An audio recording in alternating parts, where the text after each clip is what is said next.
গত কয়েক মাস ধরেই বর্ধিত আলুর মূল্য। কথাতেই আছে গরিব মধ্যবিত্তের দুবেলা ভাত আলু ভাতেই হলেই যথেষ্ট। এমন পরিস্থিতি দাঁড়িয়েছে যে বাজারে সামান্য আলু কিনতে গেলেই হাতে ছ্যাঁকা খাচ্ছে মধ্যবিত্ত বাঙালি।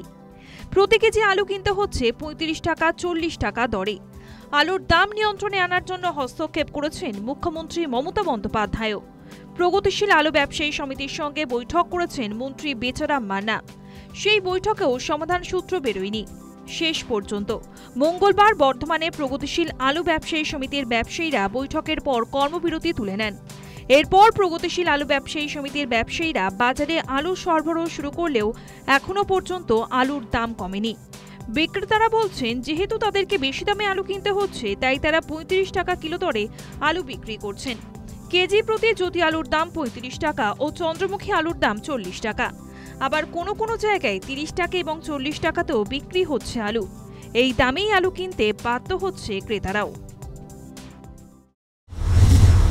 বাজারে ঘাটতি তো অবশ্যই আছে আলুর দামও বিভিন্ন ধরনের বিভিন্ন দাম, যেখানে সেখানে দাম আছে। যাদের আলু স্টকে আছে তাদের আলুটা দাম কম, যাদের কারেন্ট আলু কিনতে হচ্ছে তাদের আলুটা বেশি দামে কিনতে হচ্ছে, সেই জন্য বেশি দামে বেচছে।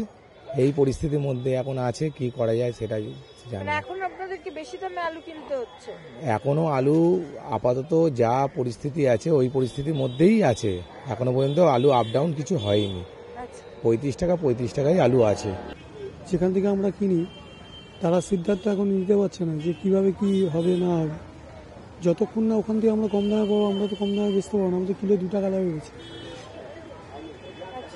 যা কিনি তার 2 টাকা লাভে বেছি। রাজ্যের বাজারে আলুর দাম নিয়ন্ত্রণে সরকার ভিন রাজ্যে আলু পাঠানোয় কড়া ব্যবস্থা নিয়েছিল। তার প্রতিবাদে ব্যবসায়ীরা হিমঘর থেকে আলু বের না করার সিদ্ধান্ত নেন। মঙ্গলবারের বৈঠকের পর সেই জট কেটেছে।